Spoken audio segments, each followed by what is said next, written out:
So what if I told you that many people who receive an INFJ result from an online test are in fact ISFJs?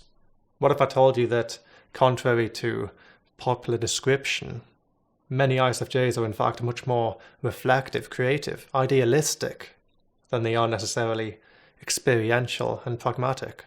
As much of the audience to this channel will already know, I'm not a massive fan of the MBTI dichotomies, in particular the sensing versus intuition dichotomy.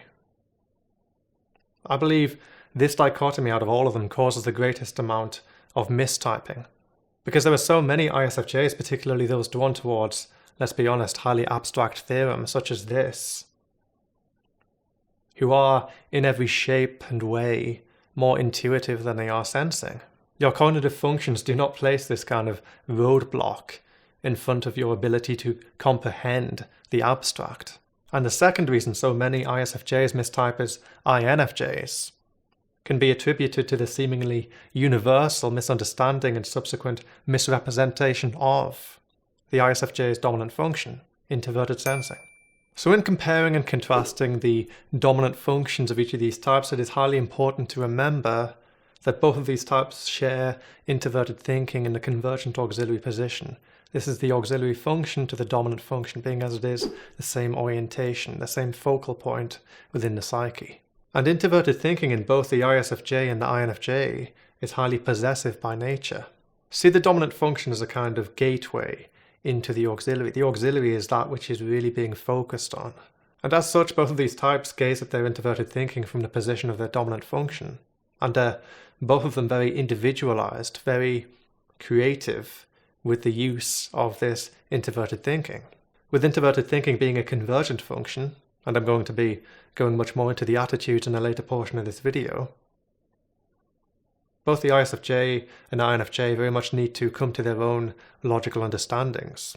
They're both taking in extroverted feeling data and seeking to rationalize upon it, come to their own unique individualized understanding. And as such, both of these types tend to have difficulty, shall we say, delegating their introverted thinking to other people. They need to come to their own understanding on their own terms in their own time. And contrary to popular belief, both of these types can actually be quite creative and original in their introverted thinking perspectives. However, the nature of introverted thinking here is determined largely by the lens to which it is assigned.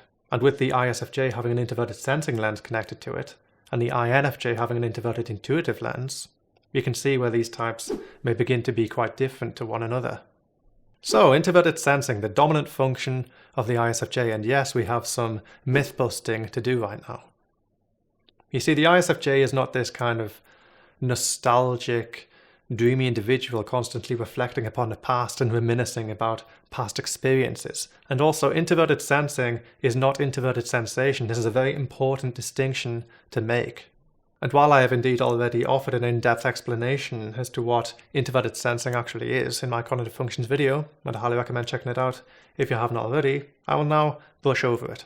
You see, there is actually a lot more richness and colour to the ISFJ's primary dialogue than would be commonly depicted. I've got to be honest, when I hear ISFJ descriptions or typical portrayals of what introverted sensing in a dominant position actually constitutes, I feel a little bit bored. And even sorry for anybody who might actually have that as a dominant function compared to the much more apparently interesting and evocative introverted intuition. But the fact is that kind of bleak, monochromatic, primordial internal landscape that is often conjured up by typical introverted sensing descriptions is not what's actually going on in real life. And the fact is the ISFJ's internal landscape is a lot more colourful and altogether more interesting than it is commonly portrayed to be. And it even goes so far as to say it is comparatively richer than introverted intuition. And I mean this in the sense of the sheer intensity of an introverted sensing lens. You see, whereas introverted intuition is quite a broad lens, oftentimes losing intensity for breadth of scope,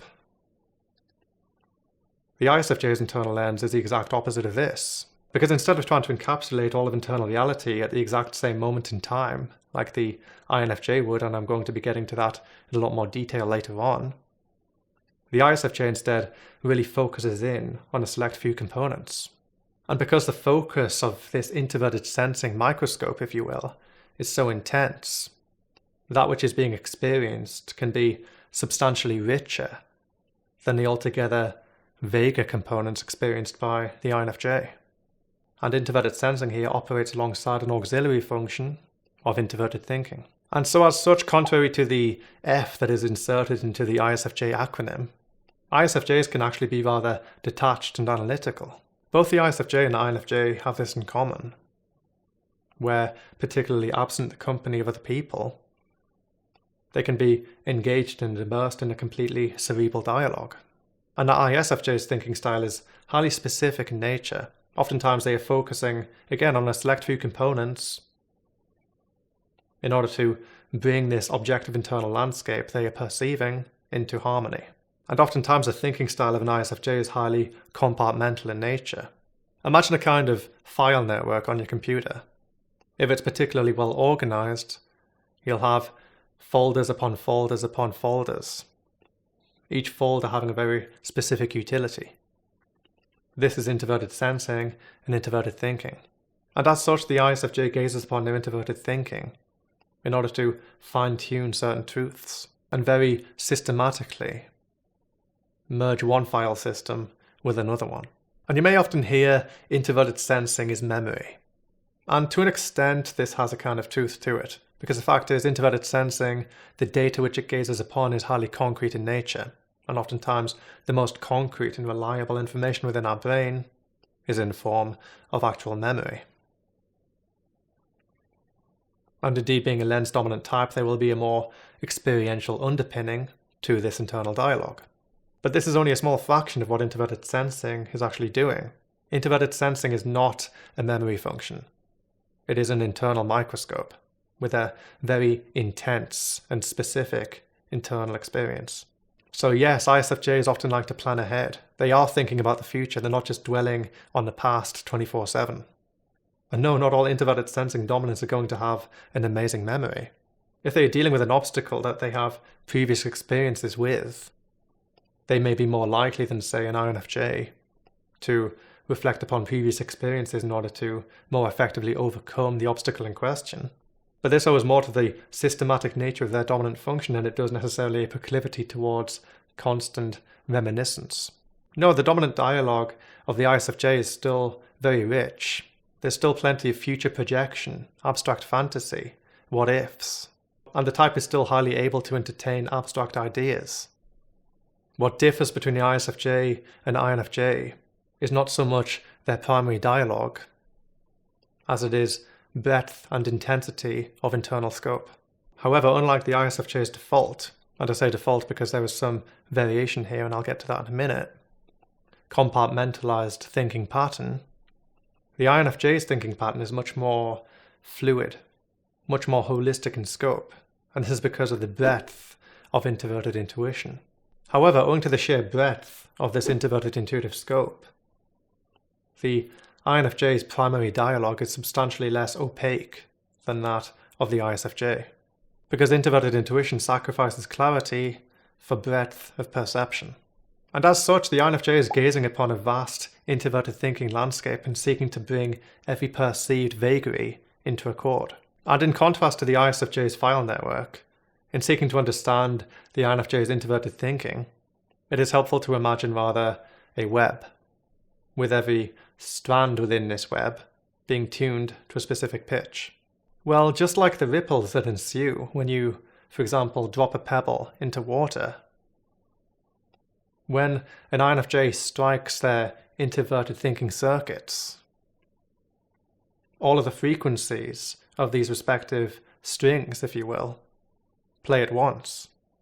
And as such, when the INFJ plays upon this musical web, they will hear all musical intervals, both those consonant in nature and those dissonant, and will subsequently seek to tune those dissonant strands of this web in question until, for example, forming a major chord. And this is particularly true for introverted intuition in a dominant position, and also owing to the convergent attitude of this dominant function, which I will be visiting in more depth in a later portion of this video. Not all internal dialogue is done for the sake of consonance.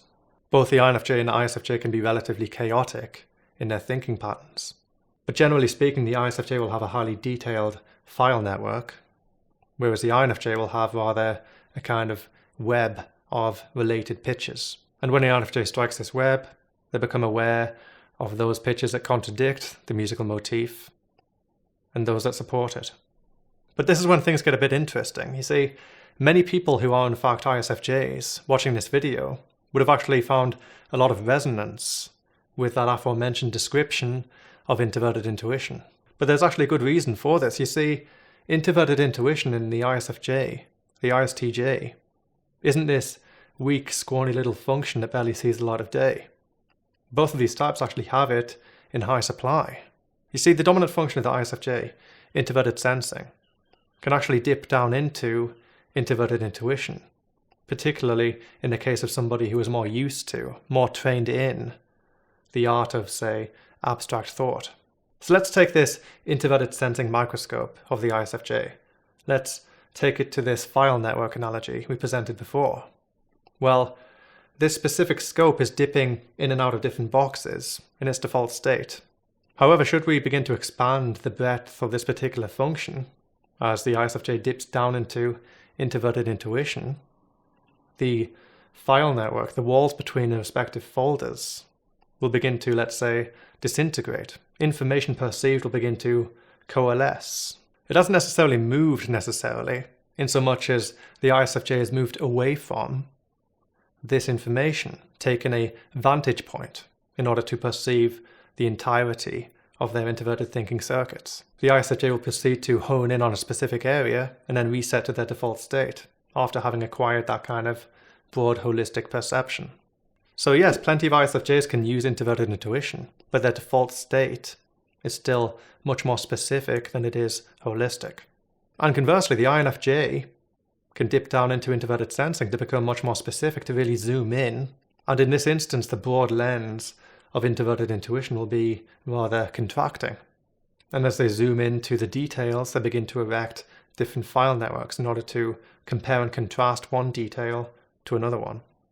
And going back to that musical web analogy to describe the INFJ's NITI, consider an introverted sensing dip in this instance as a kind of fine-tuning down to the smallest cent. So to summarize that portion of the video, the ISFJ is highly specific and compartmental in their thought process, oftentimes having a very rich and intense experience of the perceived detail. The INFJ, by contrast, is a lot more holistic in their scope, seeing the wood for the trees, if you will, but not necessarily acquiring the detail, the depth of perception of the ISFJ, at least not without significant introverted sensing dip training. However, true to their name, the opposing functions of each of these types are the complete opposite of the dominant primary dialogue. And as such, the ISFJ, being specific in their internal thinking perception, are holistic in their external feeling perception. And conversely, the INFJ, being holistic in their internal thinking perception, are subsequently specific in their external feeling perception. So first and foremost, the ISFJ's oppositional function is extroverted intuition. This is not an inferior function. It is the lens through which they gaze at extroverted feeling data. And because this lens here is assigned to an extroverted feeling codec, the ISFJ is gazing across a broad portion of the social emotional landscape. And yes, on occasion, the oppositional function can have a somewhat antagonistic relationship to the dominant, but I would argue these are the minority. Many ISFJs love playing around with different ideas. And I'd even add on the side the portrayal of extroverted intuition as a weak function within the ISFJ pertains much more to its employment alongside extroverted thinking than it does its natural employment alongside extroverted feeling. Natural as in default, of course. Because in terms of extroverted feeling, the ISFJ is almost perpetually highly aware of macroscopic social transaction. And they even excel in management and leadership positions, particularly when they pertain to macroscopic management of different human components. They see the social landscape oftentimes as the sum of the whole, perceiving it even as the INFJ perceives their introverted thinking circuits. Yes, like many human beings, the ISFJ may say they prefer one-on-one interactions, and oftentimes this will be true. but they do not necessarily experience this one-on-one interaction as intensely as the INFJ would. And again, unlike the INFJ, they have a higher natural aptitude at handling a group extroverted feeling environment. And on that note, let's now visit the opposing functions of the INFJ. Because both of these types share an extroverted feeling authority function. This is the auxiliary to their respective oppositional function. However, the oppositional function of the INFJ is extroverted sensing. And as such, yes, just like the INFJ, they are gazing upon extroverted feeling information, and this extroverted feeling data very much informs the rational agenda. Both of these types reflect upon social information. They're both highly interested in what drives people, understanding the human psyche.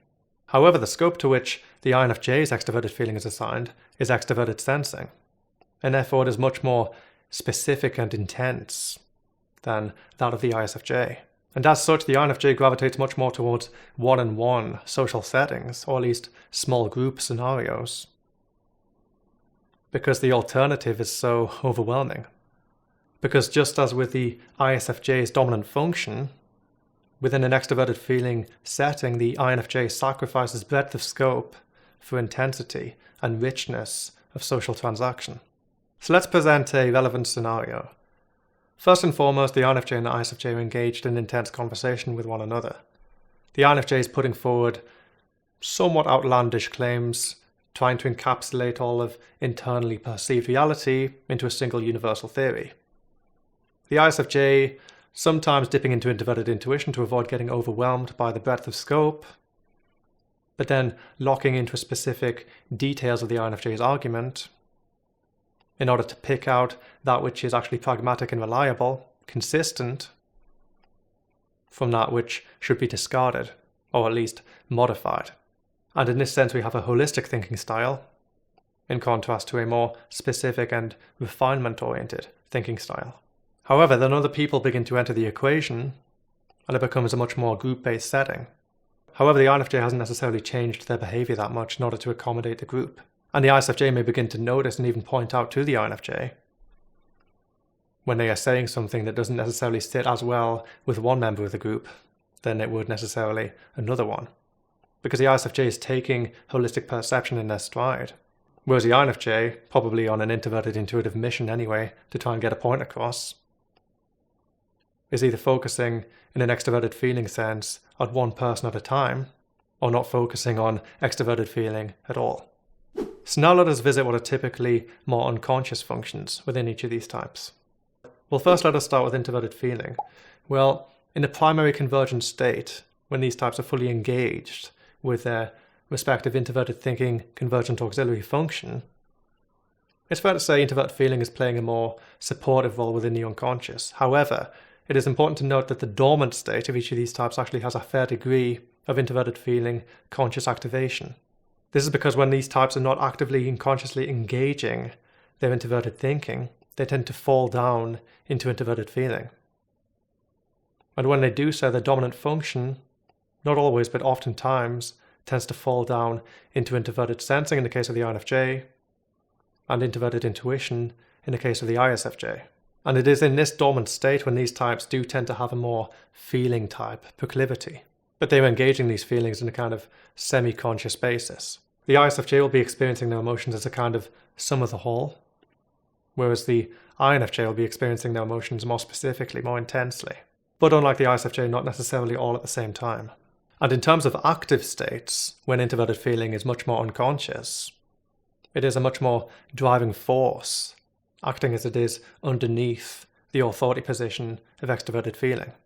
And because the FI of the ISFJ is connected to their introverted intuition in this instance, it is much more kaleidoscopic and oftentimes backed up by a kind of archetype in order to fully encapsulate all perceived emotional components that would otherwise be too overwhelming. However, in terms of the INFJ, introverted feeling is now connected to introverted sensing, and therefore values identity. They're a lot more static, a lot more unmoving. Both of these types have that kind of sub-authoritative introverted feeling pushing forward a logical agenda into their internal world and sometimes external world. But the feelings of the INFJ tend to be a lot more static in nature. And now let us visit extroverted thinking, the notorious blind spot of each of these types. But extroverted thinking in both of these types is only a blind spot for as long as it is being suppressed by the authority function of extroverted feeling. You see, when an ISFJ or an INFJ are being observed by other people, when there is a human presence in the equation, extroverted feeling tends to be triggered. This is, after all, the authority function of each of these types. However, when they are by themselves, they can actually have a decent amount of conscious extroverted thinking activation because it is not being suppressed by its natural opposite of extroverted feeling. Because you see, the extroverted feeling pressure point of each of these types pulls them away from their internal reality into the external world. So let's say both of these types are absent a human component. They're not being distracted by other people. Or we could just say they are so used to the social scenario in question that they don't really need to activate extroverted feeling in order to deal with it. Well, here the degree to which extroverted thinking can be brought to consciousness is relative to the degree to which they are engaged with their introverted thinking. So imagine a kind of two-way pull here. We have here extroverted feeling pulling at extroverted thinking, and extroverted thinking, of course, also being pulled down by introverted thinking. However, the nature of this extroverted thinking employment is type specific, because after all, the ISFJ's extroverted thinking is connected to an extroverted sensing lens, whereas the extroverted thinking of the INFJ is connected to an extroverted intuitive lens. And this is where we can begin to introduce the attitude in more depth, because both of these types have a convergent employment of extroverted thinking, and therefore they like to do things in their own way, in their own time, in an oftentimes individualized manner. However, the ISFJ will be gravitating much more towards specific details, and maybe losing a sense of the larger extroverted intuitive picture, being overwhelmed by the extroverted thinking component, just as the INFJ will be overwhelmed by the extroverted feeling component. And conversely, the INFJ's extroverted thinking is much more extroverted intuitive in nature. Therefore, they tend to struggle with external details, struggle with the external concrete, take holistic systems and overhaul in their stride. Both of these types are highly individualistic and even chaotic in the way that they exert their extroverted thinking. But the ISFJ will oftentimes have a very specific method, whereas the INFJ will have a much more specific, extroverted, intuitive, overarching agenda. And thus, if you pair these two types together, you have the INFJ overhauling systems and setting a macroscopic agenda, whereas the ISFJ will be dealing much more with the microscopic and making up for the INFJ's oftentimes lack of attention to detail. So far we have a divergent feeling and convergent thinking. This means the extroverted feeling energies of both of these types are rather directed towards observation than they are towards actually acting upon a social scenario. These types tend to prioritize social observation first and social interaction second. And similarly, since they are convergent thinkers, they tend to prioritize logical action first and logical observation second.